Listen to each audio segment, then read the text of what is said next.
and wrap them with your hands, rolling from side to side. Slowly rock your body up into a comfortable seated position. Yes, now we have completed the first 108 asanas. Let's now continue with the next asana, which is Yathashanishtasana.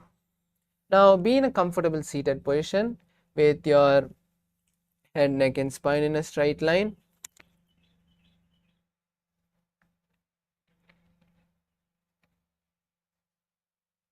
Visualize Swamiji in your inner space and place your hands on the respective knee in Bindu Mudra, which is touching your index and thumbs. Perform the Samana Kumbhaka, which is inhaling, holding the breath comfortably, visualizing the intense fire in your stomach, and then exhaling. Visualize Swamiji in your inner space. पर्यङ्कं तत्समाख्यातं यतसंस्थं यथा स्थितिः.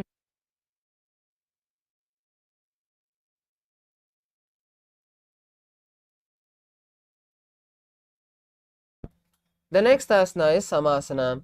Now sit in a cross-leg position with the hands on the knees and continue to keep your hands in Bindu Mudra. Visualize Swamiji in your inner space. इदानीं गर्भिणीनां योगाभ्यासो यथा लघु सुखप्रसवलाभाय प्रोच्यते प्राक्तनेपथि. The next asana is Muktasana. Now place one foot under the right thigh and the other foot on the left thigh. Place your hands on the knees with the palms on the knees. Visualize Swamiji and gaze to the nose in Shambhavi Mudra. निपीड्यसि विनीं सूक्ष्मां दक्षिणेतरगुल्पतः वामं याम्येन गुल्फेन मुक्तासनमिदं भवेत्. The next asana is Siddhasana. Now place one leg on the right thigh and the other leg underneath the left thigh. Visualize Swamiji and gaze to the third eye in Shambhavi Mudra.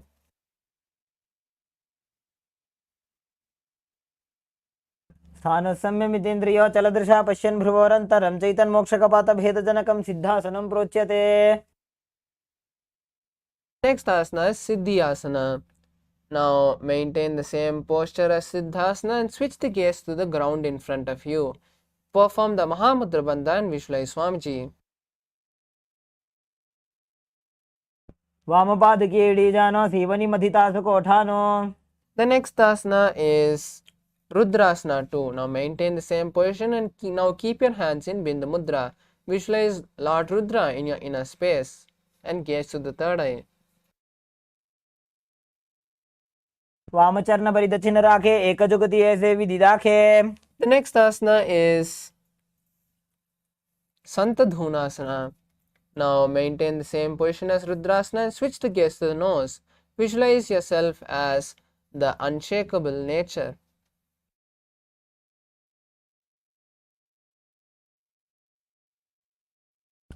आसन की गुण मन की चंचलता मीटे.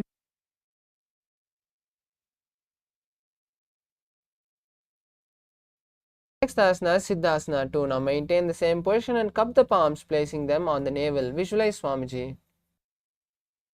ऋजुकाय समासीन सिद्धासनमुदीरे तं प्रसार्य भूरि पादौ तु दोर्भ्यामङ्गुष्ठमादरात्.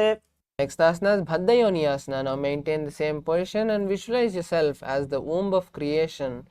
Now perform Shanmukhi Mudra, which is locking your mouth with the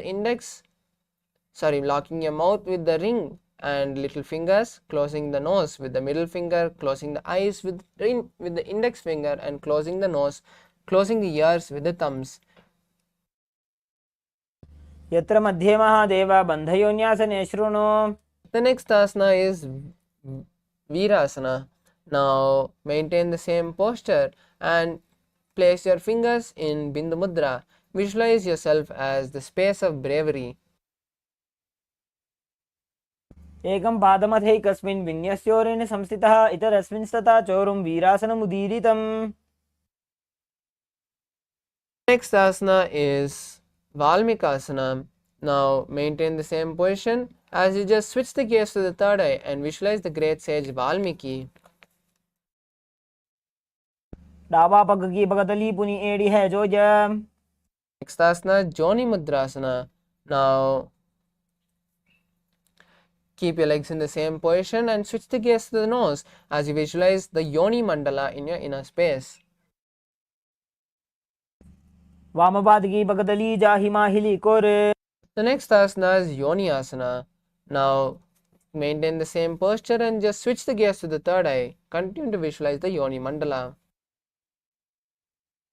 योन्यासनं पर्वतेन योगं योगफले नीलं तत्कालफललं तावत् खेचरो यावदेव हि. Next asana is Bhadrasana 3. Now keep the soles of the feet together and hold the soles with both the hands. Visualize yourself as Lord Veerabhadra and gaze to the nose. Perform the Udyana Bandha. गुल्भौ च वृषणस्यादः सीवन्त्याः पार्श्वयोः क्षिपेत सव्यगुल्फं तथा सव्ये दक्षगुल्फं तु दक्षिणे. Next asana is Aghorasana. Now maintain the same posture and keep the left hand on the left knee. Now with the right hand close the mouth and start performing the Abhyantara Kumbhaka, which is inhaling through the left nostril and holding the breath, then inhaling through the right nostril and holding the breath, then exhaling through the left nostril. Gaze at the third eye and perform Kechari Mudra, which is rolling your tongue up and touching the back of your throat. पूर्वकहो भिशिरिका Jogi Wahi विद्योगी जैसोजी. The next asana is Kaneri Pavasana. Now place the elbows on the soles and rest the chin on the palms. Bring the feet, gaze at the nose in Shambhavi Mudra and visualize yourself drinking water as a female elephant. Perform the Udyana Bandha. अलिपाव आसन कख्यो है जैसे Yahoo में जाने विदित से. The next asana is Parasana. Now sit with the knees raised. Keep the arms between the thighs and calves and interlace the fingers in front. Lift the legs off the mat and visualize Swamiji as you gaze at the nose. Start performing Rechaka Kumbhaka, which is exhaling completely, keeping the lungs empty comfortably and then inhaling again. ततोर्ध्वम्रे च जेत्वाजुं मृदुनिश्वास संयुतम्. Next asana is Gopi Chandasana. Now keep the soles of the feet together and hold them from the front. Now lift the legs up towards the chest, resting the chin on the toes. Visualize you're a king and gaze to the nose. पूर्व विधि पगा का अंगूठा कंठ को पुराशे. Next asana is Udarasana. Now place the legs on the ground and keep the soles of the feet together. Now scoop the hands under the legs and pull them towards the chest. Rest the chin on the toes and visualize your body free from defects and gaze to the nose.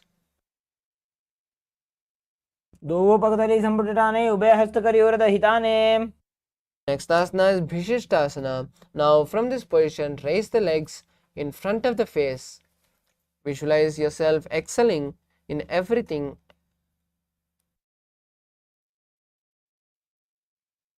दो पगतली जोड़ी संपुट करे. Next asana is Bhujasana. Now from a seated position place the legs over top the respective shoulder. Then bring the arms underneath the legs and up, interlacing the fingers behind the back. Visualize yourself as a cobra. शिरासनं तो विज्ञेयं कक्षासनम् अतः परं ग्रीवासनं च परमं भुजासनम् इहोच्यते.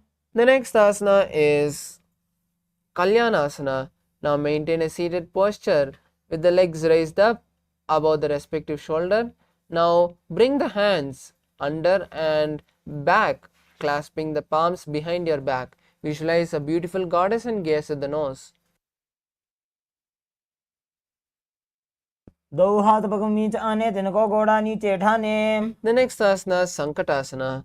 Now keep the left knee on the mat and place the left foot flat and place the perineum on the left heel. Raise the right leg and place it over top the left, bringing the right heel to the left hip. Place the hands on opposite knees and visualize a swan. As you start performing the Ujjayi Kumbhaka, which is inhaling and exhaling, making an ocean-like sound. वामपादं चितेर्मूलं संन्यस्य धरणीतले पाददण्डेन यां येन वेष्टयेद्वामपादकम्. The next asana is Dhenukasana. Now from Sankatasana, slide the left heel to the left hip. Keep the right knee on top of the left heel and place both the hands on the right thigh. Visualize a cow and perform the Udyana Bandha. अनुषागी Nagar पंचडम ऋषिलिंद गल्यम्नी. Next asana is Machandrasana. Now place the right leg on the left thigh and the left leg on the right knee. Twist your body holding on to the opposite thighs. Visualize Swamiji and gaze to the third eye. वामजंग पर दक्षिणटाने वामहस्त पिष्टि दिशाने. Next asana is Machandrasana 2. Now untwist the body and hold on to the opposite legs as you lean forward and down, placing the forehead on the mat. Visualize Swamiji. प्रथम जी मनो चरण जोजी वामजंग पर राखे सोई. Next asana is Guru Asana. Interlace the fingers and place them on the top knee. Perform the Mahamudra Bandha and visualize Swamiji. ऊर्मूलेतरपादस्य कनिष्ठिका प्रदेशगुल्भं संस्थाप्य. Next asana is Sankatasana. Now with the right knee on the mat, place the left foot flat and sit on the right heel. Place the left leg over top the right and bring the left hand to the right hip. Now place the hands on the opposite knees and visualize a swan in your inner space. वामपादं चितेर्मूलं सन्यस्य धरणीतले पाददण्डेन जाम्बेन वेष्टयेद्वामपादकम्. Next asana is Dhenukasana. Now slide the right heel from underneath the perineum and place it by the left hip. Visualize a cow and perform the Udyana Bandha. अनुषागी Nagar पंचडम ऋषिलिंद गल्यम्नी.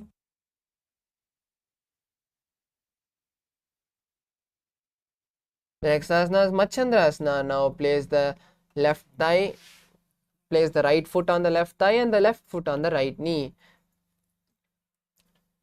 Now turn around, twisting your body and holding on to the opposite thighs as you visualize Swamiji and gaze to the third eye. वामजंग पर दक्षिणटाने वामहस्त पिष्टि दिशाने. The next asana is Machandrasana 2. Now untwist the body and hold on to opposite legs as you lean forward and down, placing the forehead on the mat. Visualize Swamiji. प्रथम जी मनो चरण जोजी वामजंग पर राखे सोई.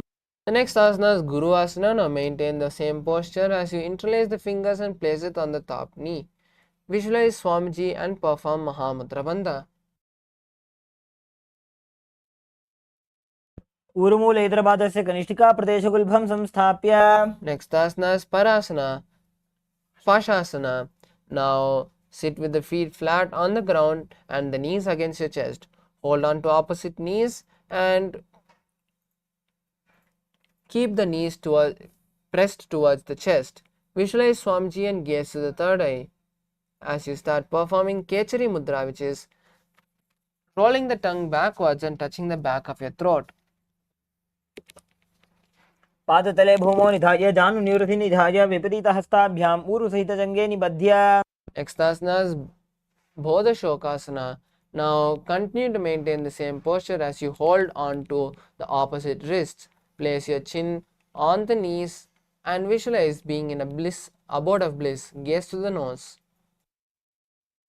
दो पगतली भूपरिधरे कोरमाहिलिये शेखरे कोरमिलाजी उकड़बई से जंगा छाती अग्रणी वैसे. Next asana is Kurakatasana. Now from the same posture, now place the hands under the knees, holding on to the opposite elbows. Gaze to the nose and visualize Swamiji. दो हाथ पग बाहर लियावे गोड़ा नीचे ले टहरावे. Next asana is Sumati Asana. Now maintain the same posture as you cross the heels. Gaze to the nose and visualize the Maharishi Sumati. मूलद्वारी धरती परिठाने डावा पग परिदच आने. Next asana is Dandasana. Now extend the legs straight. Keep the arms raised above the head with the fingers interlaced and the palms facing outwards. Gaze to the nose and visualize Swamiji as you perform Mahamudra Bandha. इदानीं गर्भिणीनां योगाभ्यासो यथा लघु सुख प्रसवलाभाय प्रोच्यते प्राक्तने पथि. Next asana is Arambhasana. Now lean forward and down, holding on to the respective toe. Visualize Swamiji and perform Nadi Shodhana Kumbhaka, which is inhaling, visualizing the prana travel from the root center to the crown center.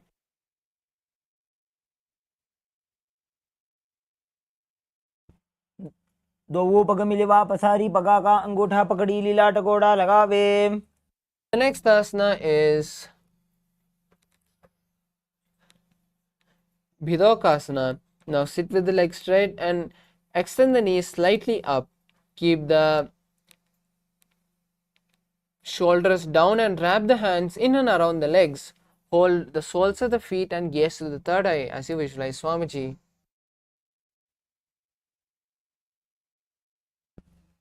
प्रथम बैसी दो पाव पसारी कछ को उर्त को कुरुडो डारे. The next asana is Jalandhari Pavasana.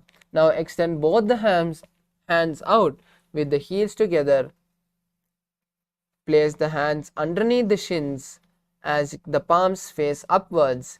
Visualize Swamiji and gaze to the nose. दो वेड़ी मैली के दीजिए हाथ पसारी. The next asana is Urdhva Paschimottanasana. Now sit and extend both the legs out and lift one leg and place it behind the head. Hold the stretched leg with both the hands and lean forward and down. Visualize Swamiji in your inner space. पश्चिमतानवत् संस्थितिं कृत्वा एकं पादं ग्रीवायां धृत्वा तिष्ठेत्. The next asana is Anantasana. Now lie on the back and lift the right leg behind the neck. Place the left hand on the leg which is behind the neck as you gaze at the nose and visualize yourself as the eternal one. उत्तानसेनी एकैकं पायि ग्रीवायां विन्यस्य इतरहस्तेन भावाग्रं गृहीत्वा. Next asana is Ankushasana. Now roll on to the elbow of the hand holding the foot and visualize the prana traveling from the root center to the crown center in Pratyahara Kumbhaka. Gaze at the nose and visualize yourself having complete control.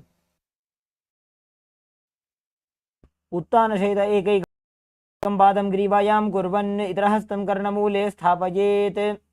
The next asana is Drishasana. Now lay on the back and bring the knees to the chest. Encircle the thighs and calves with the arms and then roll from left to right. Visualize Swamiji and continue to perform the Pratyahara Kumbhaka. उत्तानशयनं जानुनी हृदयवष्टम्बा जङ्घासहित ऊरूनि करद्वये बद्ध्वा सव्यापसव्यं लोडयेत्. दृशासनं भवति. The next asana is Urdhva Paschimottanasana on the opposite side. Now place the other leg behind the neck and lean forward and down holding the stretched leg with both the hands. Visualize Swamiji and continue to perform the Pratyahara Kumbhaka.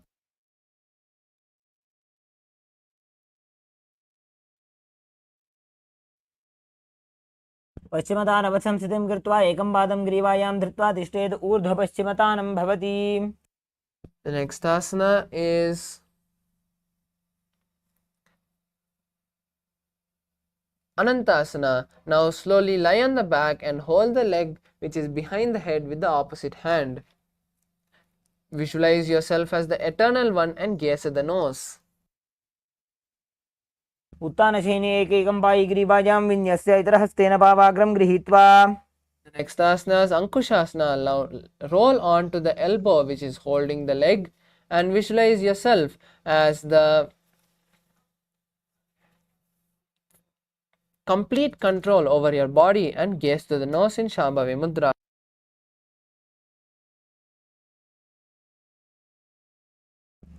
उत्तानशयित एकैकं पादं ग्रीवायां कुर्वन् इतरहस्तं कर्णमूले स्थापयेत्.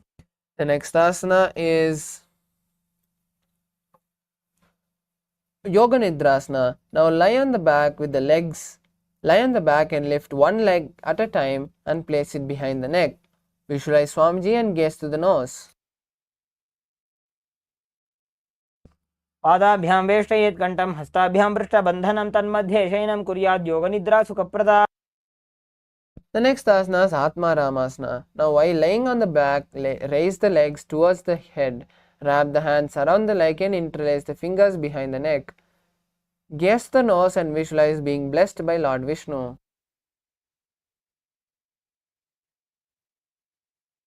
आत्मा राम आसन प्रथम सूधो सोबे।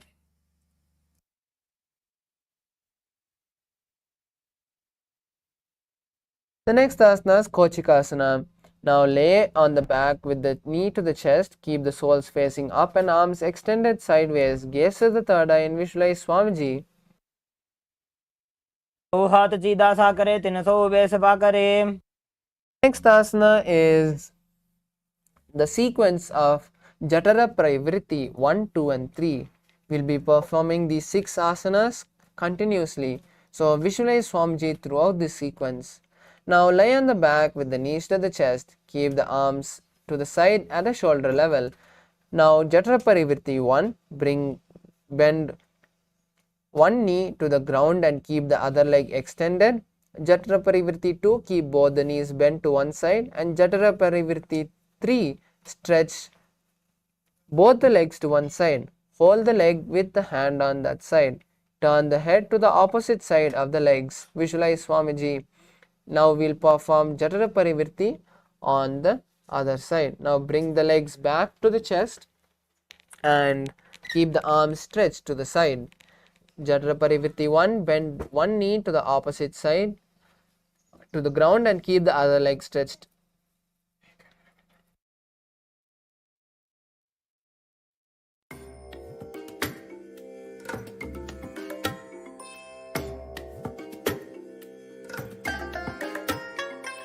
I bless you all. Let you all open all your 3 eyes and manifest the powers of Mahasudashiva. Om Nithyananda Paramashivoham. Om Nithyananda Paramashivoham. Om Nithyananda Paramashivoham. Om Nithyananda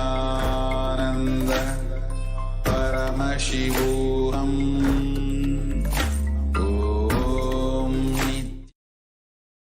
Sorry for the technical glitch. Now we'll continue with Jatara Parivritti 2. Keep both the legs to one side bent on one side.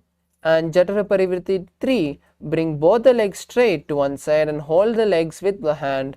Turn to the opposite side of the legs and continue to visualize Swamiji.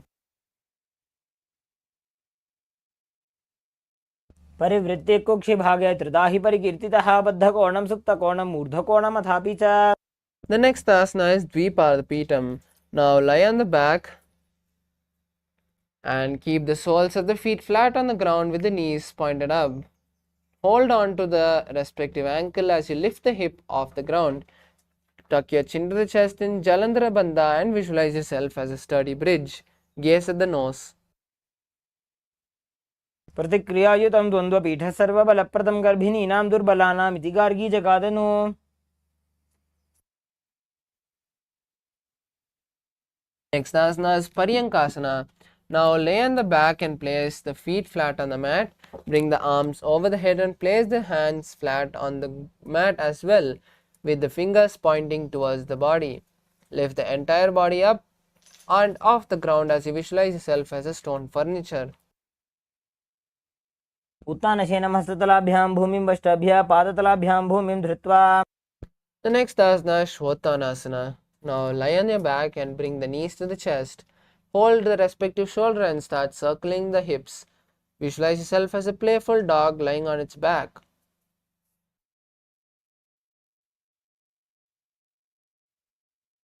शरीरं संस्थाप्य जानुनी सम्मील्य नाभवानी च। Next asana is Viparita Karani. Now lie on your back and raise the hips and legs up. Bring the hands to the lower back for support if needed, or else keep the elbows and hands extended on the mat below, behind the back. Balance the body as the legs raise up straight. Move the legs around in a circle. Visualize Swamiji and perform Jalandhara Bandha as you inhale and exhale in Murcha Kumbhaka. भूतले शिरो दत्त्वा खेनये चरणद्वयं विपरीतकृतिश्चैषा सर्वतन्त्रेषु गोपिता।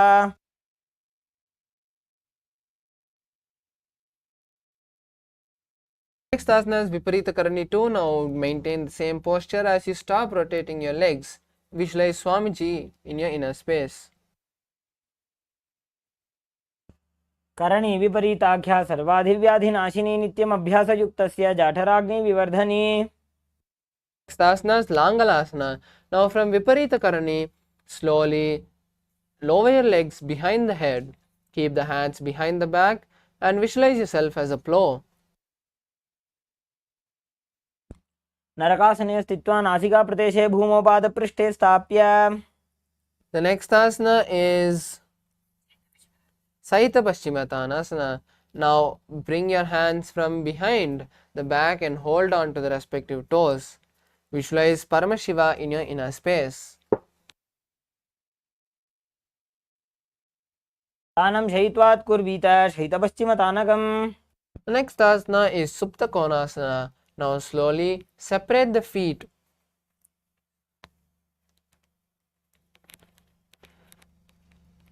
Separate the feet wide apart. Visualize Swamiji in your inner space. परिवृत्ते कुक्षि भागे त्रिधा हि परिकीर्तितः बद्धकोणं सुप्तकोणम् ऊर्ध्वकोणम् अथापि च. Next asana is Supta Konasana. The next asana is Chakrasana. Now bring the legs over top the head to the ground.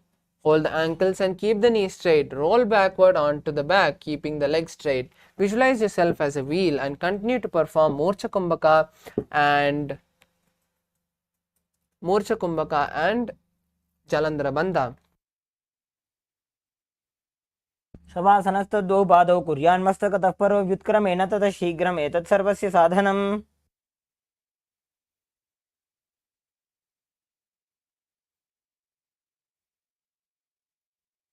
Asana Supta Prasarita Padangushtasana. Now lie on the back with the legs vertical. Hold the big toes in Prana Mudra and open the legs wide, visualizing Swamiji in your inner space. Start performing the Ujjayi Kumbhaka, which is inhaling and exhaling, making an ocean-like sound. उत्तानपादं क्रौञ्चं च मरीचिं वीरभद्रकं नटराजं त्रिकोणं च सुप्ताङ्गुष्ठप्रसारणे.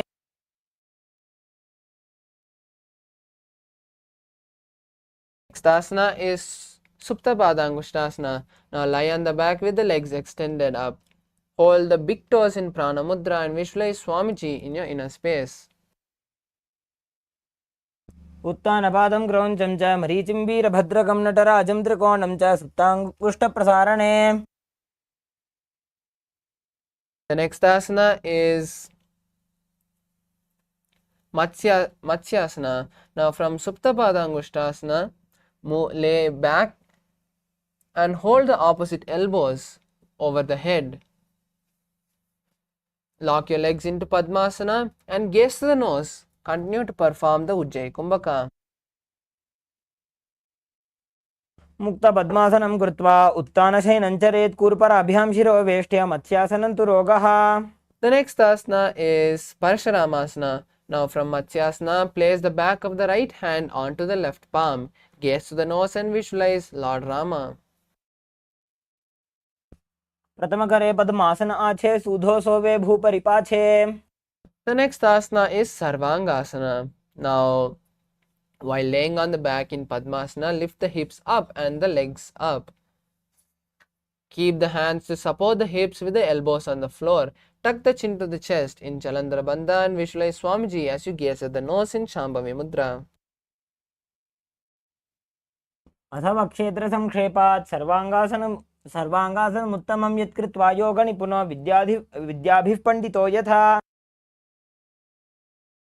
Next asana is Vrishchikasana. Now lay on the back with one foot on the opposite thigh. Lift the other knee towards the head and extend both the arms above the head. Hook the fingers forward and gaze to the third eye as you visualize yourself as a scorpion and perform the Jalandhara Bandha. प्रथमकरे पद्मासन आछे सूधो सोबे भूपरिपाछे.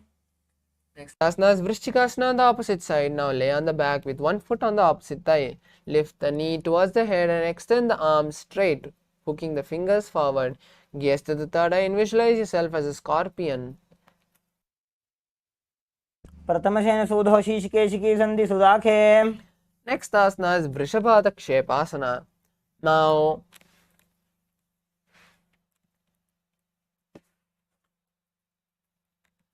lie on the back and interlace the fingers around the neck. Lift one foot off the ground, bringing the knee towards the chest. Touch that knee with the opposite elbow. Do this again and again on both sides. Visualize Swamiji in your inner space. उत्तानशयनं कृत्वा अङ्गुलिभिकन्दरां बद्ध्वा कूर्परो मिलित्वा. Next asana is Marottanasana. Now lie on your back and lift one knee and touch the respective ear. Repeat this again and again on both sides as you visualize Swamiji in your inner space. श्रोतानवत् संस्थिति कृत्वा जानुद्वयं पर्यायेन कर्णयोः संस्पृशेत्.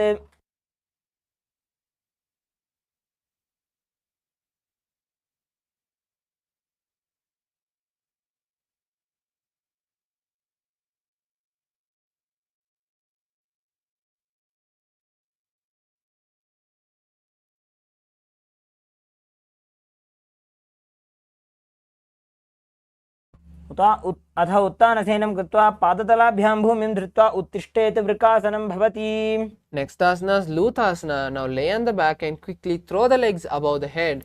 Completely roll over and finish in a prone position. Repeat this again and again as you visualize Swamiji.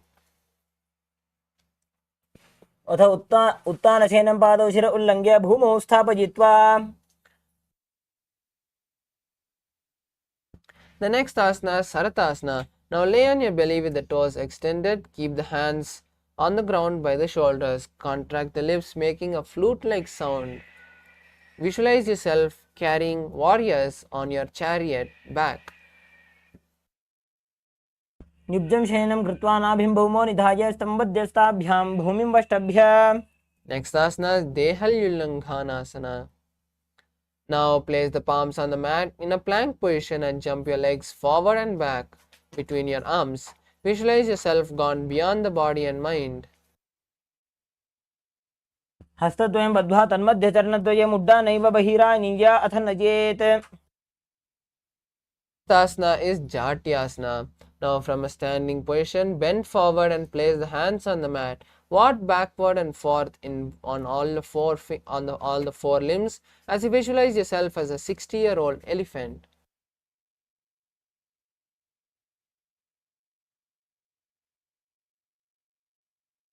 अथ जात्यासनं वक्ष्ये येन जातिस्मरो भवेत्.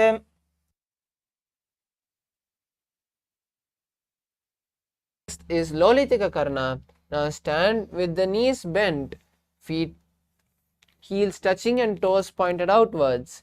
Bring the hands parallel to the ground and then tilt the head backwards. Slowly bring the hands towards the chest and then away as you roll your head in all directions.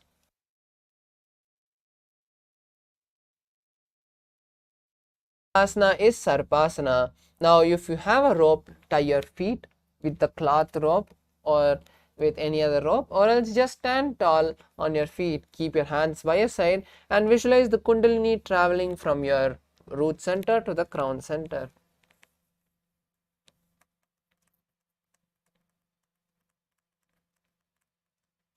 अथ सर्पासनं वक्ष्ये वायुपानाय केवलं शरीरं दण्डवत् तिष्ठेत् रज्जुबन्धस्तु पादयोः. The next asana is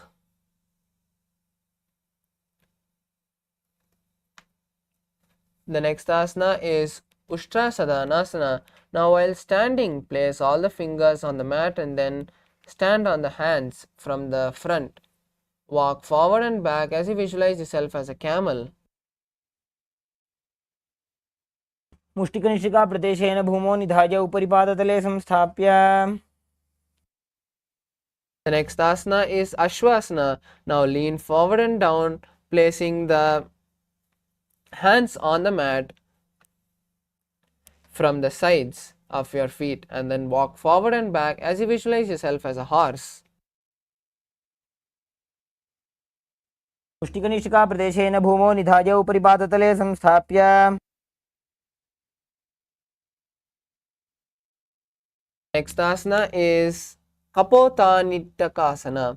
Now stand straight with the feet together, interlace the hands behind the back and pull them down towards the cast, opening the chest. Tilt your head backwards as you visualize yourself as a diving bird. Continue to perform the Saja Kumbhaka. पादतले भूमौ निधाय पृष्ठभागेन हस्तौ जङ्घापर्यन्तं नीत्वा कपोतिनीटकं भवति. The next asana is Talapushpaputam Karana. Now stand tall with the palms together in Namaskara Mudra. Gently bend the knee and keep the toe pointing outward. Simultaneously open the palm and raise one heel off the ground. Visualize slightly lower the waist and shoulders of the respective heel. Visualize you're holding an offering of bouquet of flowers to Paramashiva.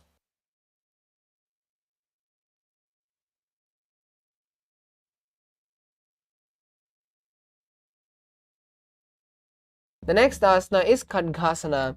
Now lay on your stomach and jump the feet up towards the hands and then stand, bringing the palms together, forming a horn of a rhinoceros. Visualize yourself as a rhino and gaze to the nose. नुजसरतमासनं कृत्वा पादतलाभ्यां भूमिं वष्टभ्य उत्तिष्ठेत् खड्गासनं भवति.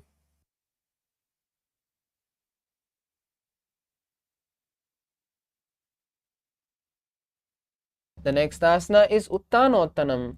Now sit up all the way and then stand up, visualizing Swamiji in your inner space and gazing at the nose.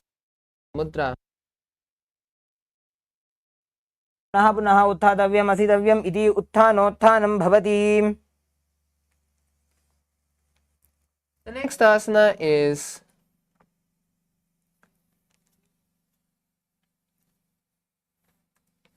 Musalasana. Now stand up straight and raise the hands over the head. Jump again and again as you visualize yourself as a mace. सरलं स्थित्वा ऊर्ध्वं बाहुं नयेत् वारं वारम् उड्डानं कृत्वा.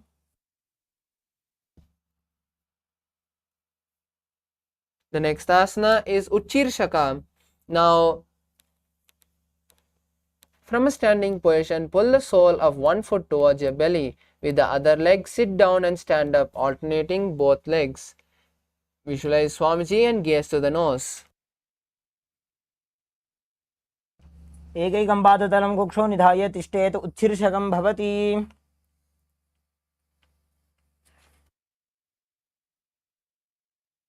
Next is the Parshvajanukarana. Now stand and keep one leg slightly bent with the toe pointing to the side. Bend and lift the opposite knee towards the chest, pointing the toe downward. Keep the arm holding the knee with the hand pointing outward and close it into a fist. Let the opposite hand hang down on top of the thigh with the wrist twisted and the fingers pointed towards the body. Next is the Tandavasana. Now stand on one leg and extend the other leg forward. Sit down and stand as you maintain the raised, stretched leg straight. Visualize yourself fiercely dancing as Lord Shiva as you continue to perform the Saja Kumbhaka and Molabandha. एकेन पादेन स्थातव्यं ताण्डवासनं भवति. The next asana is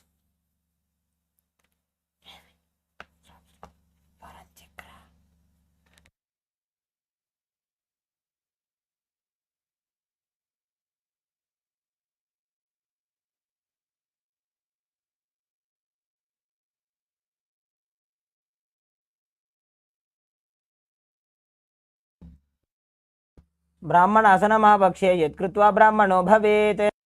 The next asana is Garudasana 3. Now stand tall and wrap the left leg over and around the right knee. Tuck the left toe to the center of the body and keep it to the right side of the calf. Simultaneously cross the arm below the right hand and bring the palms together as you visualize Lord Garuda in your inner space. उत्तानकूर्मपीठं च सिंहस्गारुडमेव च।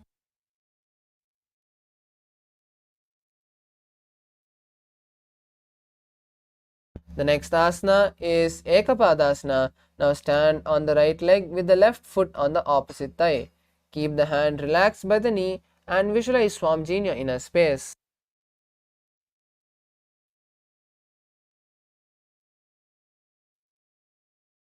दक्षाङ्घ्रिं वामपादस्य जङ्घोपरि निधाय च। The next asana is Dhruvasana.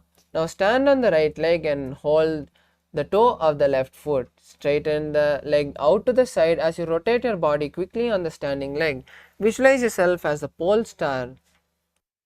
एकेन हस्तेन दण्डरूपस्य एकस्य पादस्याग्रं धृत्वा। The next asana is Trivikramasana. Now stand on the right leg and place the left foot behind the neck. Stand tall and sit down as you visualize Lord Vishnu taking 3 steps. ग्रीवायां पादं संस्थाप्य स्थातव्यम् उत्थातव्यं त्रिविक्रमासनं भवति। Next asana is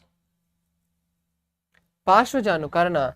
Now stand and keep one leg slightly bent with the toes pointing to the side. Bend and lift the opposite knee towards the chest as you pull the toe downwards.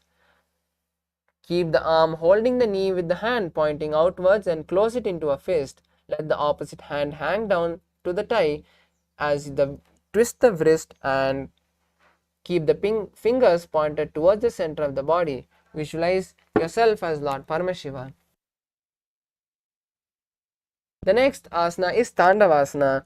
Now keep one leg stretched forward and lower the body down and stand up as you maintain the stretched leg straight. Visualize yourself as Lord Shiva dancing fiercely. एकेन पादेन स्थातव्यं ताण्डवासनं भवति। The next asana is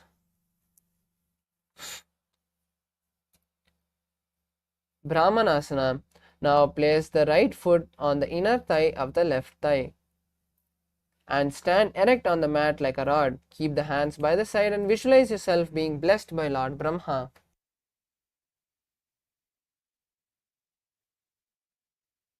ब्राह्मणासनमावक्ष्ये यत्कृत्वा ब्राह्मणो भवेत्। The next asana is Garudasana 3. Now stand tall and wrap the right leg over and around the left knee. Tuck the right toe on the other side of the left calf as you simultaneously cross the right arm below the left arm. Bring the palms together and visualize yourself as Lord Garuda. उत्तानकूर्मपीठं च सिंहस्गारुडमेव च वातायनं गोमुखं च भारद्वाजं त्रिविक्रमम्। The next asana is Ekapadasana. Now stand on the left leg, keeping the right foot on the opposite thigh. Place the hands relaxed by the knees. Visualize Swamiji in your inner space. दक्षाङ्घ्रिं वामपादस्य जङ्घोपरि निधाय च। The next asana is Dhruvasana. Now stand on the left leg and hold the big toe of the right foot.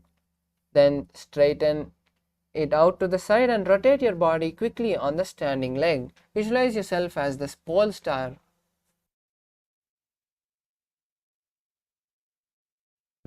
एकेन हस्तेन दण्डरूपस्य एकस्य पादस्याग्रं धृत्वा।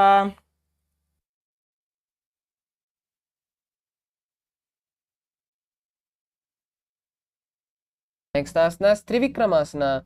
Now stand on the right leg and lift the left foot behind the neck and stand tall. Alternate sitting and standing as you visualize Lord Vishnu taking 3 steps.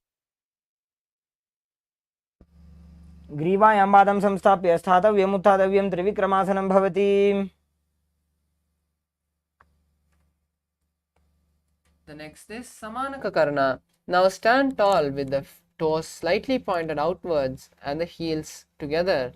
Keep your hands by your side as you visualize yourself as Lord Shiva and maintain your body stiff.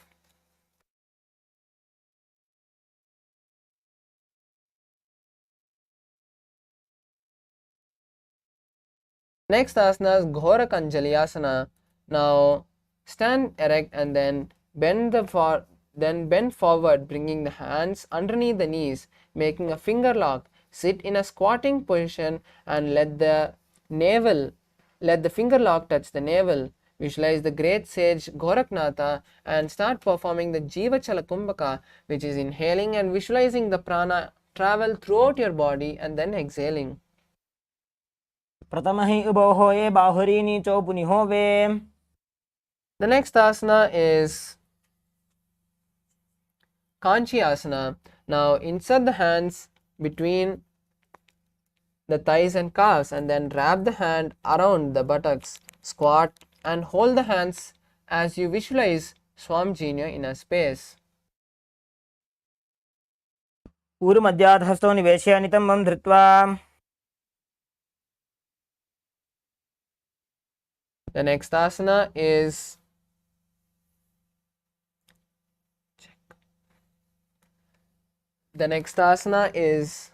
Bhairu asana. Now bring the feet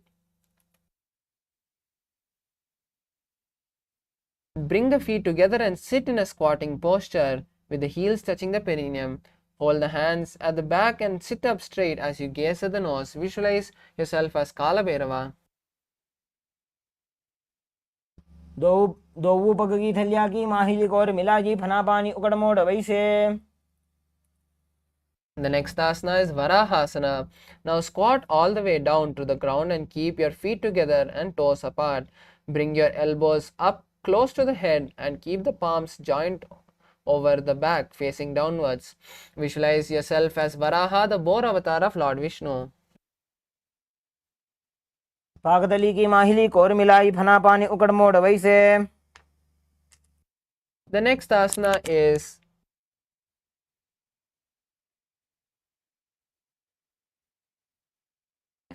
Pripitasana. Now keep the heels touching and bring your hip to the same level as your knees. Let the hands hang down with the fingertips touching the toes in front of you. Visualize Swamiji in your inner space. पार्श्वद्वय सम्मील्य स्थित्वा नितम्बं जानुप्रदेश आनीय. The next asana is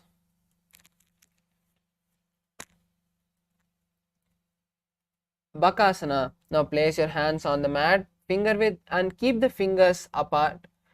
Place your knees on the back of the arms and lean forward as you lift your legs off the ground. Visualize yourself as a crow. Next asana is Sushtanga Kapalayasana. Now kneel down to the ground and keep the palms spread for support. Raise the body onto the head and legs into Padmasana. Visualize yourself as Swamiji and gaze to the nose. आसन गोगुण कपाल आछो होई. The next asana is Guptasana. Now sit on the heels with the toes flat. Now slowly open the feet to the side as you place the perineum on the mat.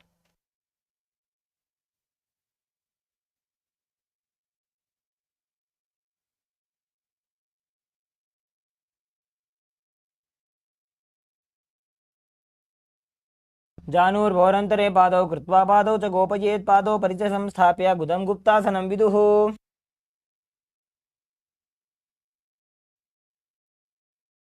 The next asana is Vrikshasana. This is an inverted asana, so you can take the support of the wall or a partner. Now place your hands on the ground, shoulder width apart, and slowly walk your legs forward, stacking your hips on the shoulders. Slowly kick your legs off and balance in a handstand as you visualize yourself as a tree with deep roots. सप्तचक्रक्षालनाय vrikshasana विशेषकाञ्चननेन्द्रियदादाढ्य कोणभेदान् समभ्यसेत्.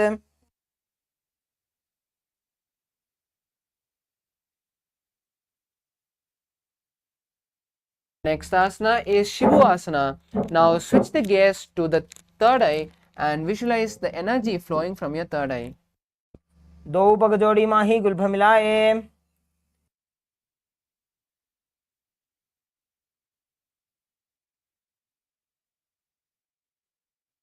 The next asana is Matsyasana 2. Now come to a plank position with your hands shoulder width apart. Slowly lower the body to the ground and raise it again. Repeat this again and again as you visualize yourself as a fish. नित्यं शयनं कुर्परो पार्श्वभागायामूर्धकृत्या। The next asana is Sarpasana. Now lie on your belly and place your hands on the hips as you start turning from side to side. Visualize yourself as a snake. नित्यं शयनं कृत्वा हस्तौ नितम्बं संस्थाप्य। The next asana is Niralambhanasana. Now lie on the belly and keep the hands wide and place the chin on the hands. Visualize yourself as completely self-supported.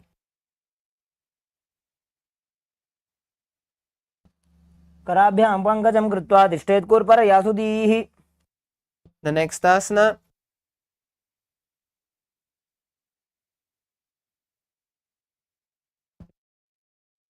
now lie on the stomach and place the hands flat on the mat in front. Straighten the arms and then bend the knees, bringing the feet towards the upper back. Lift the head to the chest as you visualize yourself as an umbrella protecting your guru from the sun rays. अर्ध्यासनं स्थित्वा हस्ततलाभ्यां भूमिं धृत्वा। The next asana is Vajrasana.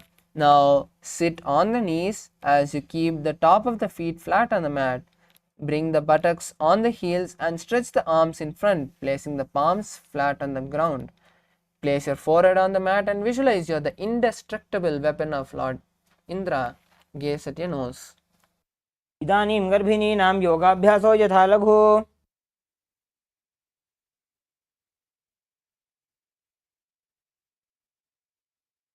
Next asana is Meshasana. Now push your body up into Gajasana on the hands and feet with the hip raised. Alternate striking the hand to the ground. Visualize yourself as a powerful ram. गजासनं संस्थितो एकैकं बाहुं भूमौ ताडयेत् मेषासनं भवति। The next asana is Ajasana. Now from Gajasana, lift the legs into the hat, slowly bringing the forehead to the ground. Visualize yourself as unborn and existing for all eternity. गजासनं संस्थितो पादद्वयमन्तराळे कृत्य।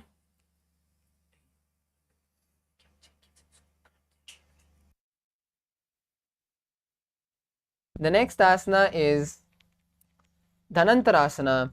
Now sit on the heels with the leg together. Interlace the fingers around the toe and pull the feet towards the perineum. Then place the hands on the respective knee and straighten the spine. Keep the nose, gaze to the nose and visualize Swamiji in your inner space. पूर्व विधि परिहाता की काकसी से फना शरा मोड़ी।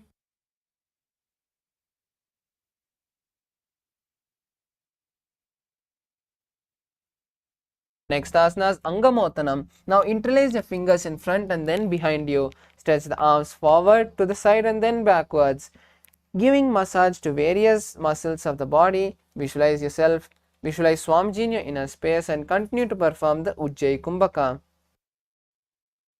हस्तयोः अङ्गुले बद्ध्वा हस्तयोर्मध्यात् सर्वमङ्गं निष्कासयित्वा तिष्ठेत् अङ्गमोत्तनं भवति। The next asana is Garudasana 4. Now sit on the heels in Vajrasana, then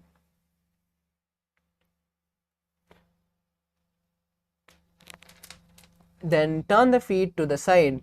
Keep the thighs and knees on the ground and keep the spine straight. Visualize yourself as Lord Garuda flying Lord Vishnu and Lakshmi on his back. जङ्घोरुभ्यां दरां पीड्य स्थिरकायो द्विजानुना।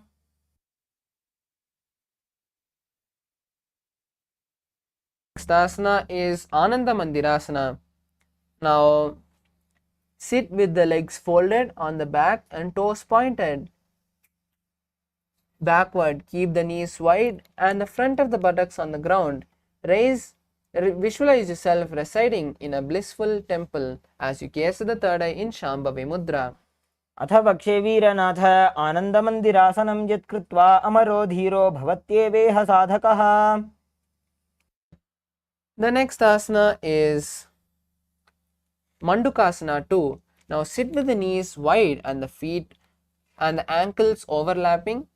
Place your hands on the knees and gaze to the nose as you place your tongue in Manduki Mudra, which is rolling your tongue backwards and pressing it against the upper palate.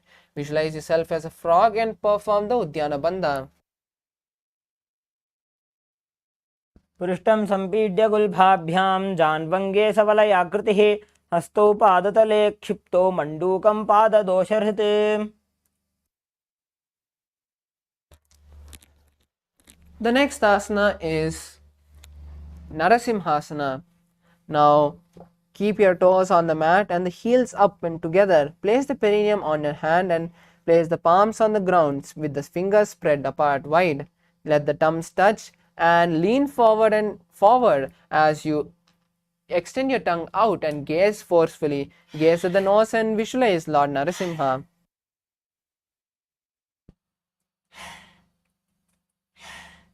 दोवु फणा पाणी होए वैसे AD मेर गुदानी वैसे समशरीरनी काटहरावे NASA अग्रदृष्टि को ल्यावे. The next asana is Visrakasana. Now sit on the toes and place the perineum on the heels. Separate the knees sideways and place them on the ground. Make a hollow of the palms and place them on the mouth as you keep the tongue underneath the teeth and close the lips. Gaze to the nose and inhale through the left nostril as you exhale through the mouth. Gaze at the nose in Shambhavi Mudra. Visualize Goddess Durga in your inner space. दो बगा की AD Joji गोड़ा फनो वान पुनि होई. The next asana is Makadasana. Now keep the soles together on top of the ground and sit on the heels with the elbows bent. Bring the fingers to the chest as you start scratching your body, visualizing yourself as a playful monkey. Gaze to the third eye in Shambhavi Mudra.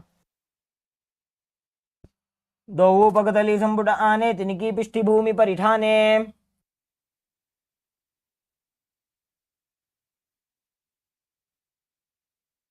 The next asana is Vajra Sangarasana. Now stand on your toes with the soles of the feet together as you sit on the heels. Keep your knees wide and off the floor and hold your elbows behind your back. Gaze to your nose and embody a diamond-like strength for yourself and your Sangha, your spiritual community. प्रथम पणा पाणी होए वैसे दोवो AD गुदानी वैसे गोड़ा उभा राके धीर आड़े वाज पसारे धीर.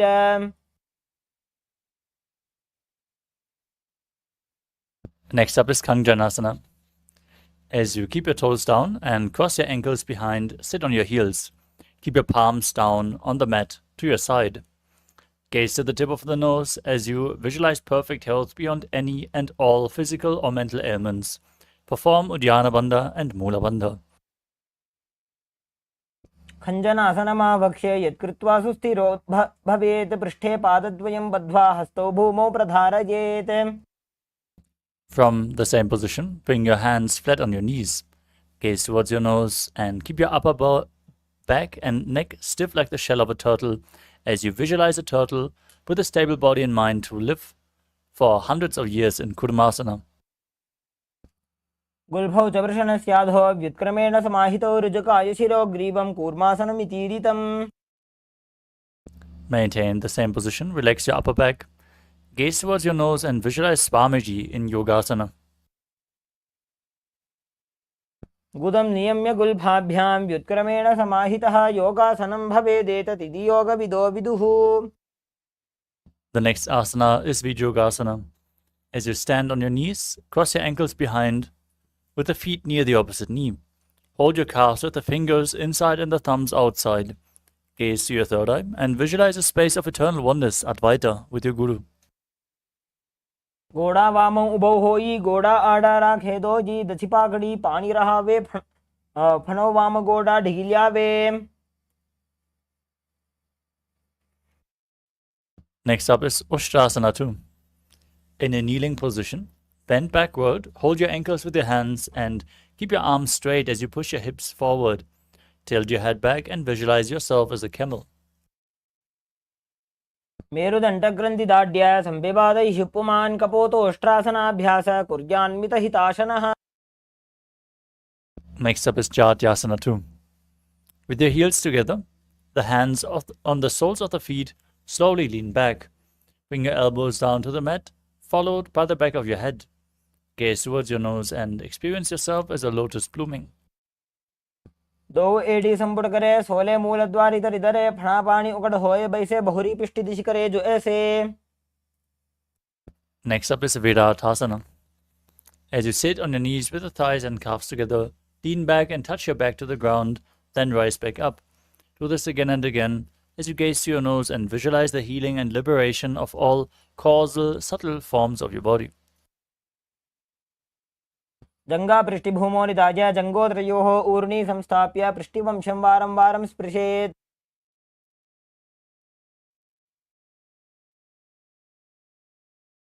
The next asana is Kapotasana. From Virātasana, raise your hips higher, bring your forearms on the mat, and hold the back of your heels as you place your head in between your feet. Now visualize yourself as a beautiful dove.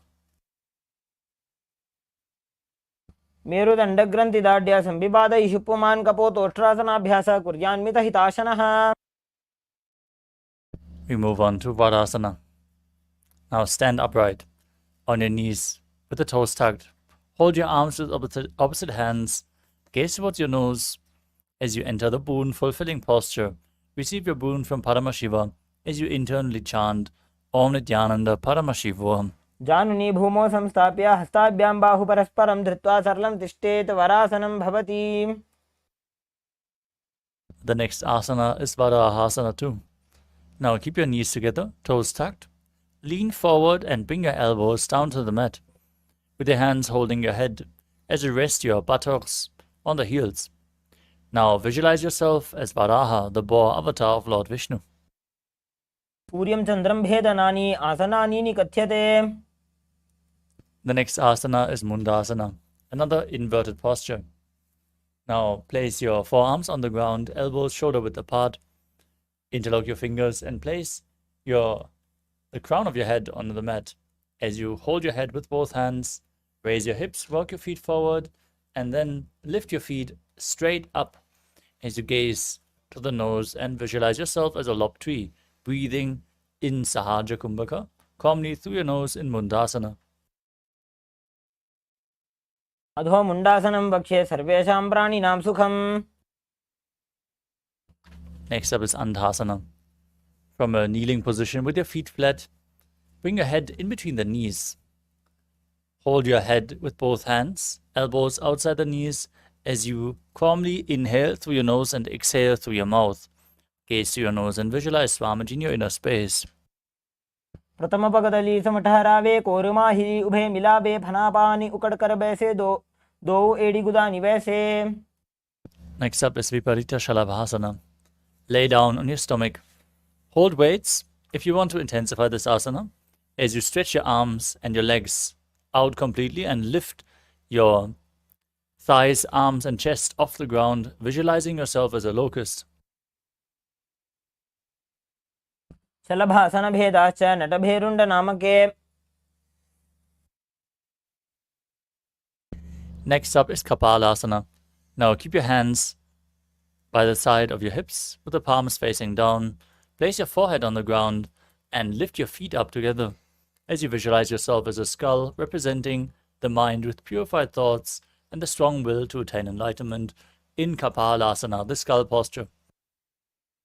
कपालं भूमो निधाय ऊर्ध्वं पादो नयेत् कपालासनं भवति.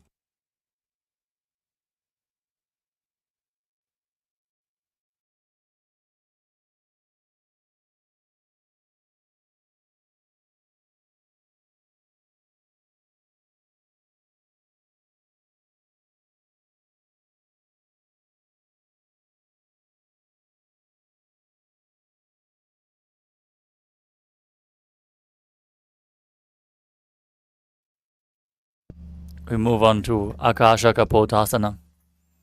Lay on your stomach, place the hands back, and lift your hips and bring your feet over your head on the ground in front of you.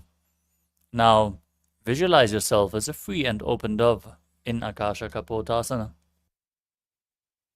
आसने स्थित्वा चरणौ भूमेरुत्थाप्य मस्तकोपरि नीत्वा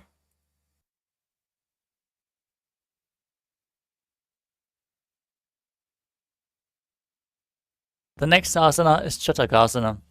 As you sit on the knees, bring your chest down so your navel touches the knees, and then place your forearms down on the mat as you visualize yourself as a sparrow.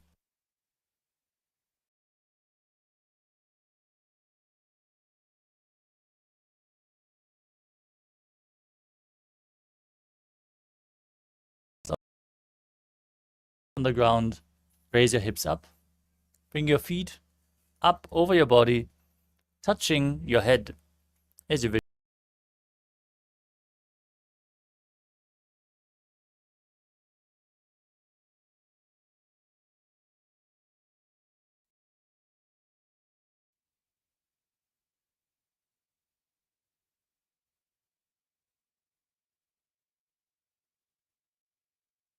Next up is Vrishasana.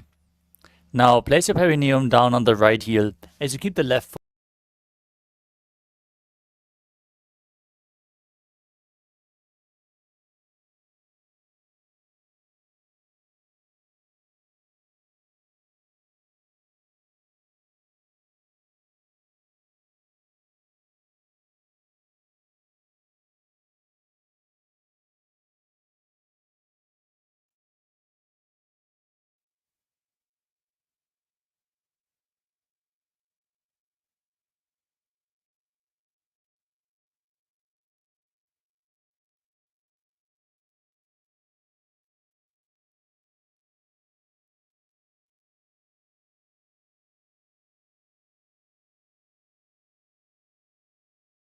and perform Antaranga Kumbhaka.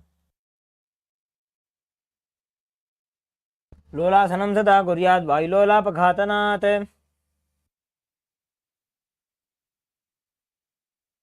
Asanas Vrishasana on the opposite side. Now place the perineum down on the right heel and keep the left foot outside of the hip.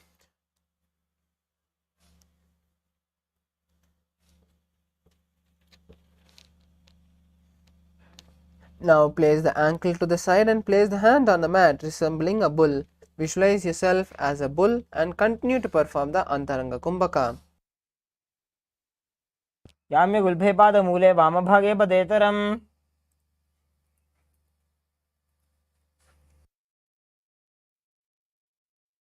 Next asana is Balagunasana. Now place the left toe on the ground and sit on the heel of the left foot. Place the right foot flat on the ground with the knee raised towards the chest. Place the palm on the respective knee and maintain an upright position as you visualize yourself as Balaguna, one of the 84 Siddhas. आसन को गुण जल विकार जाई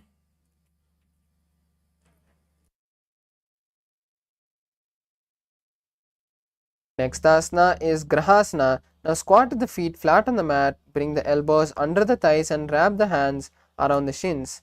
Hold the ankles from the outside as you visualize yourself as an entire planet.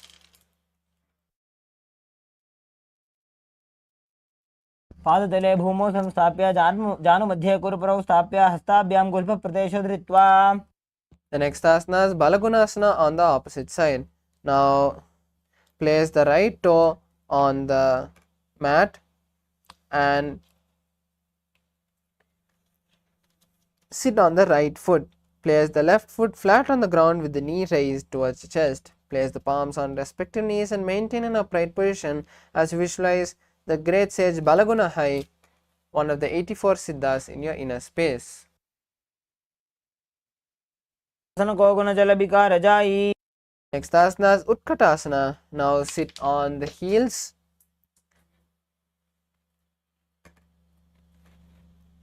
and place the palms on top of the respective knee. Place the Keep the head, neck and spine in a straight line as you visualize Swamiji in your inner space. Continue to perform the Antaranga Kumbhaka. युजास्पिजोस्त्रियत ऊर्वजानु यत्रासने पादतलद्वयोपरि. Asana is Vajrasangarasana. Now place the soles of the feet together and sit on the heels as you open the knees wide apart. Place the hands behind the back in crossing them, holding on to the opposite elbows. Visualize Swamiji in your inner space and continue to perform the Antaranga Kumbhaka. प्रथम पणा पाणी होय जैसे दोवो एड़ी गुदा निवैसे. The next asana is Anilasana. Now squat or sit on the feet with the feet wide apart. Place the hands under the soles of the feet from the inside with the palms facing down. Keep the arms straight and gaze to the nose as you visualize your ability to live by breathing prana alone.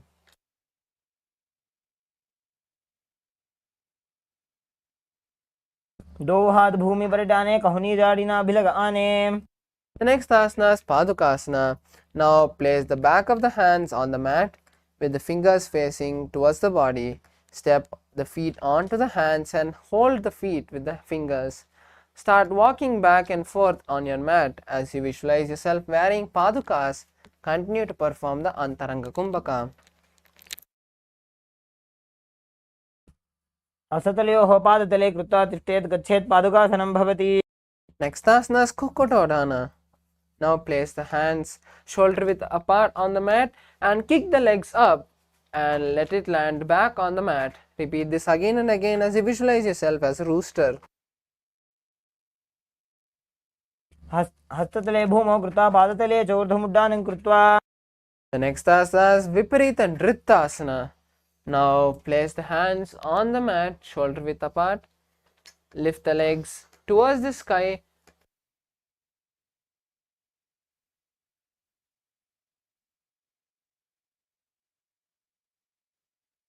Lift the legs up towards the sky in a handstand and move the legs around. Visualize yourself free from all patterns. हस्ततलाभ्यां भूमिं वष्टभ्य ऊर्ध्वपादाग्रे कुर्वन्. The next asana is Kunjarasana. Now step the feet apart and place the hands on the mat. Lift one hand and place it on the respective ear with the other hand straight. Visualize Swamiji in your inner space and perform Sahaja Kumbhaka. पक्षे महादेव कुञ्जरासनम् उत्तमम्. The next asana is Kunjarasana on the opposite side. Now just switch the position of your hands and visualize Swamiji in your inner space. पक्षे महादेव कुञ्जरासनम् उत्तमम्. Next asana is Kadambasana. Now sit on the ground with the feet flat and the heels close to the body. Hold the respective ankle and lift the feet off the ground.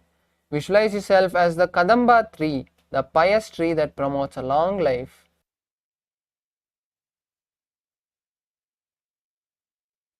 पार्श्वेभ्यां भूमिं वष्टभ्य हस्तद्वयेन गुल्भौ धृत्वा. The next asana is Pavanamuktasana. Now sit on the ground with your knees and thighs to the chest. Press your body as you visualize the excess vata leaving the system. द्वयोस्तु पादयोः पाणिं लात्वा स्वस्वनितम्बके. The next asana is Chakorasana. Now stretch the leg forward and place one leg behind the head. Keep the hands by the side and lift the body off the ground. Visualize yourself as a powerful source of energy and gaze at the third eye. पूर्वतानं चतुष्पादपीठं वज्रासनं तथा. The next asana is Dhanurasana. Now stretch both the leg forward and hold the legs with the respective hands. Pull the left leg towards the ear and keep the right leg straight. Visualize yourself as a bow. पूर्वतानं चतुष्पादपीठं वज्रासनं तथा. The next asana is Ashtavakrasana. Now sit on the ground with the legs stretched and place the left leg over top the left shoulder. Bring the right foot across and hook it on top of the left foot. Lean forward and down while extending the left legs to the left. Lift the head and chest above the ground as you visualize yourself as a flying crane. वासिष्ठमथ कौण्डिन्यमूर्धकुक्कुटमेव च अष्टावक्रमथोत्थानं मयूरं सेतुबन्धनम्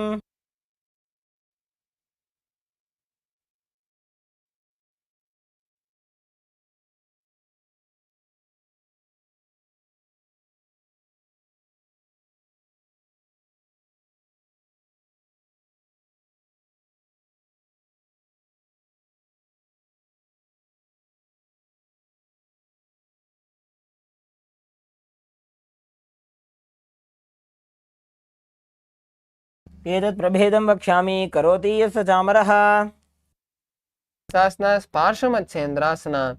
Now place the right foot at the root of the left thigh and then the left leg by the side of the right knee. Hold the left hand by the right and twist the body remaining steady. Visualize the great sage Matsendranath and gaze at the third eye. पार्श्वाभ्यां धृत्यते जास्तु पार्श्वमत्स्येन्द्रमुत्तमम् The next asana is Chakorasana on the opposite side. Now stretch both the legs forward and place the opposite leg behind your back. Place the hands by the side and lift the body off the ground, keeping the other leg stretched upwards. Visualize yourself as a powerful source of energy and gaze at the third eye. पूर्वतानं च दुष्पादपीठं वज्रासनं तथा The next asana is Dhanurasana. Now hold both the legs with the respective hands and pull the right leg to the ear. Keep the left leg stretched as you visualize yourself as a bow. पादाङ्गुष्ठौ तु पाणिभ्यां गृहीत्वा श्रवणावधि धनुराकर्षकाकृष्टं धनुरासनमीरितम् The next asana is Ashtavakrasana. Now keep the right leg over top the right shoulder. Bring the left foot across and hook it on top of the right foot. Lean forward and down while extending the leg out to the right side. Lift the head and chest up as you find balance, visualizing yourself as a flying crane. वासिष्ठमथ कौण्डिन्यमूर्धकुक्कुटमेव च अष्टावक्रमथोत्थानं मयूरं सेतुबन्धनम्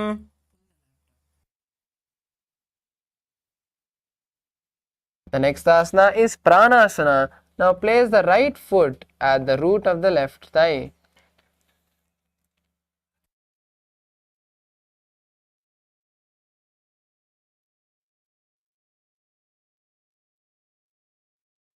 Now place the right foot on the left thigh and bring the left foot flat on the ground. Have the left shoulder underneath the raised left leg and place the hand flat on the ground. Visualize your ability to live by breathing prana alone and gaze at the third eye in Shambhavi Mudra.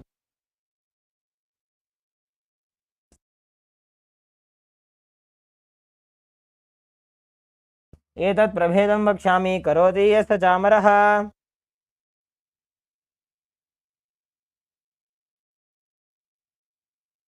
Next asana is Parshamatsendrasana on the other side.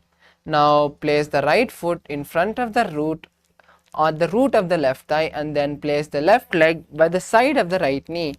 Hold the hold the right hand with the left hand and twist the body remaining steady. Gaze at the third eye in Shambhavi Mudra and visualize the great sage Matsendranath. पार्श्वाभ्यां धृत्यते यास्तु पार्श्वमत्स्येन्द्रमुत्तमम्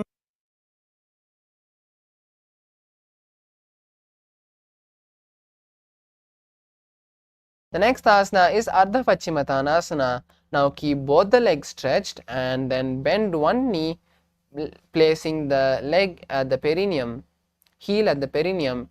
Bring the chest forward and down as you hold the front foot with both the hands, bringing the head towards the knee.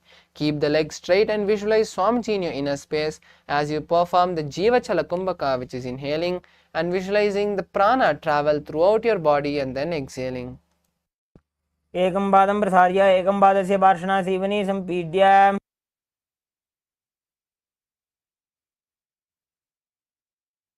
The next asana is Kraunchasana.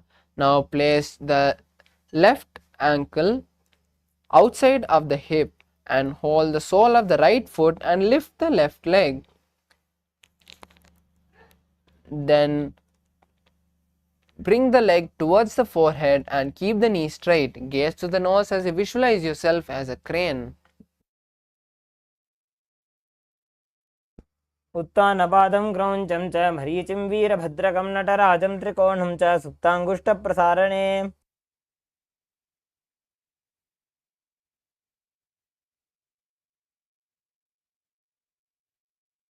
Next asana is Ardha Pachimatanasana on the opposite side.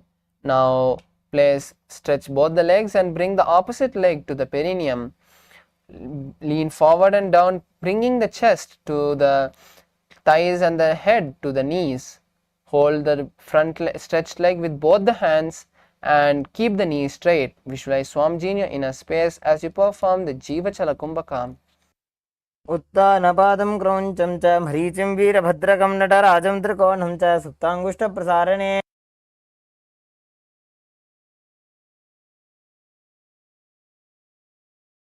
Asana is Kraunchasana. Now place your right ankle outside of the hip and hold the sole of the left foot and lift the legs up towards the forehead. Keep the knee straight and gaze to the tip of the nose as you visualize yourself as a crane.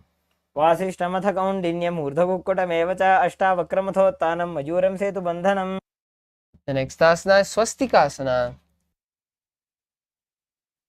Now sit with the soles between the thighs and calves and keep the spine straight. Place the palms on the respective knee as you gaze at the nose in Shambhavi Mudra. Visualize yourself as the embodiment of peace, good fortune and prosperity.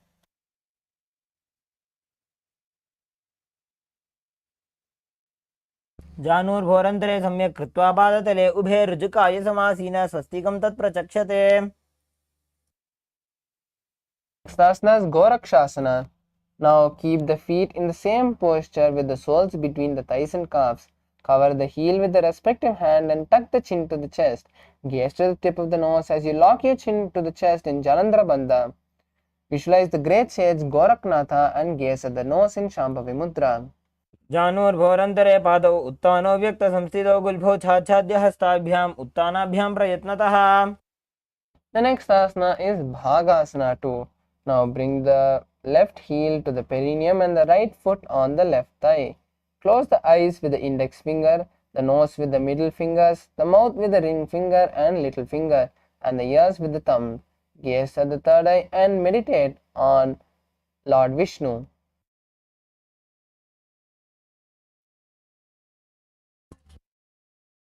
वामपार्श्वमुकुदं संस्थाप्य दक्षाङ्घ्रिवामझगने.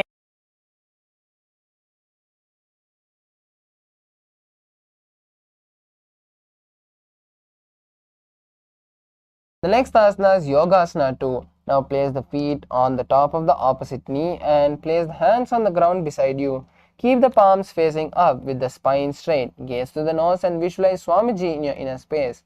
And gaze to the nose in Shambhavi Mudra. Start performing Kaka Chanchakumbhaka, which is inhaling with the tongue stretched out and folded like a straw and then exhaling through the nose. उत्तानौ चरणौ कृत्वा संस्थाप्योपरि जानुनोः. Next asana is Urdhva Kukkutasana. Now roll the hand and place the palms on the mat. Lift your body off the ground and visualize yourself as a rooster. Continue to perform Kaka Chanchakumbhaka. वासिष्ठमथ कौण्डिन्यम् ऊर्ध्वकुक्कुटमेव च अष्टावक्रमथोत्थानं मयूरं सेतुबन्धनम्. Next asana is Siddha Haratali Asana. Now place your hands between the gaps of your thighs and calves. Maintain that posture without lifting your body as you gaze to the nose in Shambhavi Mudra and visualize Swamiji in your inner space. प्रथम पद्मासन को करे हस्तदौ भूगोडासन जिधरे. The next asana is Hamsasana. Now lift your body off the ground from this position as you visualize yourself as a swan and gaze to the nose in Shambhavi Mudra. Continue to perform Kaka Chanchakumbhaka. Kukkutasana स्थित्वा स्कन्दपर्यन्तं मूरोनि नीत्वा. Next asana is Karumukasana. Now from Padmasana, place the hands between the thighs and calves, and while sitting, reach the hands behind the body, interlacing the fingers behind the buttocks. Bring the forehead to the floor and gaze to the nose as you visualize yourself as Lord Shiva's bow. प्रथम पद्मासन को करे, घोड़ासन दिमाही कर इधर है. Next asana is Kurmasana 2.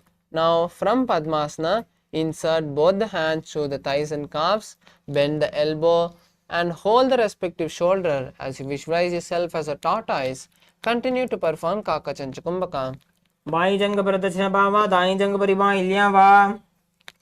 The next asana is Granthi Bhedasana. Now maintain the same posture as you tuck your chin to the chest in Jalandhara Bandha. Visualize Lord Shiva in your inner space and gaze to the nose in Shambhavi Mudra. Perform Kakachanchakumbhaka. अथ वक्षे नीलकंठ ग्रंथिभेदासनं शुभं ज्ञात्वा रुद्रो भवे क्षिप्रं सूक्ष्मवायुनिषेवनात्. The next asana is Uttana Kurmasana. Now slowly roll onto your back and lie down on your back. Maintain the Padmasana and continue to hold on to the respective shoulder as you visualize yourself as a tortoise. Gaze at the nose in Shambhavi Mudra. Kukkutasana बंधस्थं कराभ्यां धृतकंधरं पीठं कूर्मवदुत्तानम् एतदुत्तान कूर्मकम्. The next asana is Panga Kukkutasana. Now come back and sit in Padmasana as you place both your hands through the gap of the thighs and calves. Place one hand flat on the mat and hold the hand with the other wrist. With the other hand, lift the body off the ground and balance as you visualize yourself as a rooster. कुक्कुटासनं स्थित्वा एकेन हस्तेन अन्यसमनिबन्धं धृत्वा. Next asana is Panga Kukkutasana on the opposite hand. Now hold on to the opposite hand's wrist as you lift the body and balance on one hand. Visualize yourself as a rooster. कुक्कुटासनं स्थित्वा एकेन हस्तेन अन्यसमनिबन्धं धृत्वा. Next asana is Gridrasana.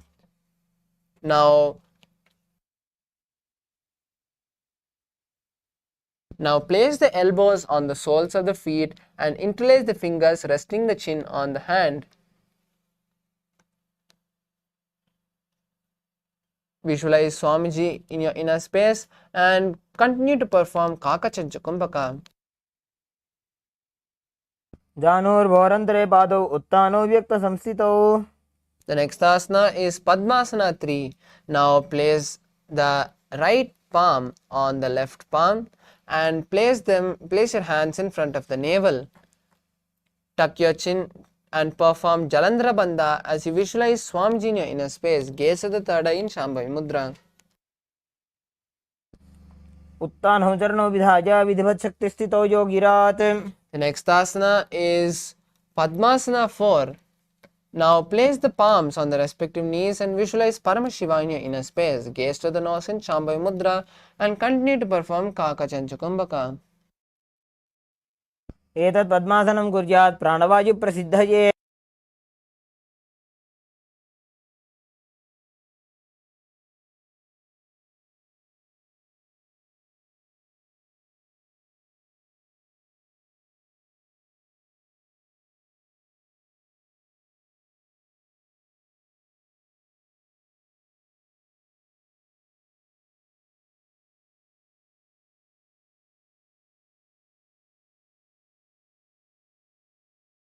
The next asana is Padmasana.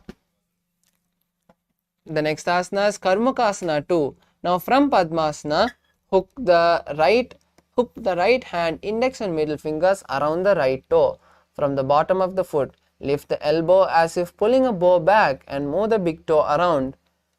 Place the left hand on the respective knee and keep it straight. Now hold the left toe with the right hand and start circling the left toe as you place the right hand straight on the knee. Visualize yourself as a bow in Karmukasana 2. अथान्यासनमावक्षे योगपूरकरक्षणात्. The next asana is Karmukasana 3. Now from Padmasana, cross the hands behind the back and hold the big toes. Inhale through the tongue and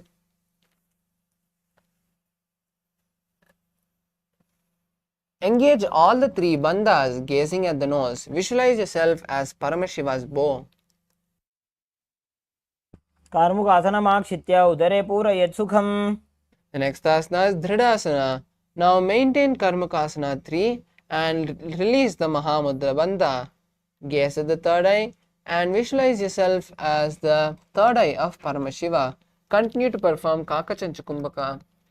ऊरुभ्यामुपरि स्थाप्य पादयुग्मं प्रयत्नतः दक्षिणं सव्यदेशे च सव्यं दक्षिणदेशके. The next asana is Nagrasana. Now from Karmakasana, try to lie down on the back by holding your toes. If you can't hold on, release the toes and just cross the arms behind the back. Visualize yourself as a snake and gaze to the nose as you perform Saja Kumbhaka. प्रथम पद्मासन कोठाने दो हाथ पाछाने आने पाद अंगूठा पकड़े आनी सोबई कहुन्या कुल्या पानी. Next asana is Khandukasana. Now lie on the back and bend the knees, placing the thighs on the chest. Wrap your legs with the hands and press your body. Squeeze your body as you visualize yourself as a ball. Continue to perform Saja Kumbhaka. वेत्रासने स्थित्वा हस्तपादान् निष्कुष्य ऊर्ध्वं नयेत् पृष्ठवंशेन भूमिं पोथयेत् कन्दुकासनं भवति. Next asana is Urdhva Pavanasana. Now lay on the back with the knees raised together. Keep the feet flat on the ground and interlace the hands behind the head. Visualize Swamiji and gaze to the nose in Shambhavi Mudra as you continue to perform Saja Kumbhaka. प्रथमे सोधो San करावे घोड़ा उभा राशि मिलावे गुल्पमाहिला अंगुष्ठ doji करे एक समेल रसोजी उभय हस्त कांगसी करे सोले मस्तक नीचे धरे नासा अग्रदृष्टि टहरावे याते नाड़ी सरल तपावे. Next asana is Markata Pitasana. Now place your hands underneath the respective heel and lift the hips off the ground. Tuck the chin to the chest in Jalandhara Bandha and visualize yourself as a powerful ape. उत्तानशयनं पादतले उत्तानहस्तयोः स्थापयेत् पृष्ठभागमुत्रमजेत् मरकटपीठं भवति. The next asana is Uttana Shikihi Pitakasana. Now lie on your back and raise the hips up. Support the hip with the hands and place the wrist on the hips. Place the elbows on the ground to bear the weight of the body and tuck the chin to the chest in Jalandhara Bandha. Visualize Swamiji and gaze at the nose. जङ्घोरुबलहीनश्चेत् उत्तानशिखिपीठकम् अप्रमत्तः प्रकुर्वीत भुक्तेः प्राग्विदितेन्द्रियः. The next asana is Narakasana. Now lie on your back and raise the hips up.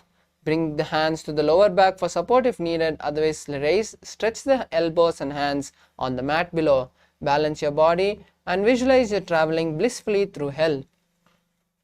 ग्रीवाकण्ठेन भूमिं विष्टम्भ पादाग्रद्वयम् ऊर्ध्वमुत्रजेत् नरकासनं भवति. The next asana is Tiryannaukasana. Now place the hands on the hips and angle the legs forward slowly. Visualize yourself as a boat and continue to perform Jalandhara Bandha.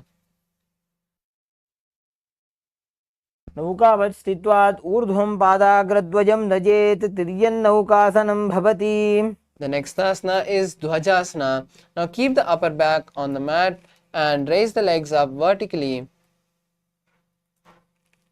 Keep the elbows and hands straight on the mat as you balance, visualizing yourself as a Kailasa flag. तिर्यन्नौकावते ग्रीवापृष्ठकोर्परैः भूमिं वष्टभ्य मस्तकलाक्षेन पादाग्रद्वयम् ऊर्ध्वमुन्नजेत्. The next and the last asana is Mritasana. Now lie on your back, completely relaxing your whole body. Place the hands by your side and keep the palms facing up. Avoid all movements as you completely and intensely visualize Swamiji filling your body. See the Kundalini travel from your root center to the crown center in Shakti Chalana Mudra. Unclutch from all your senses as you completely relax your body.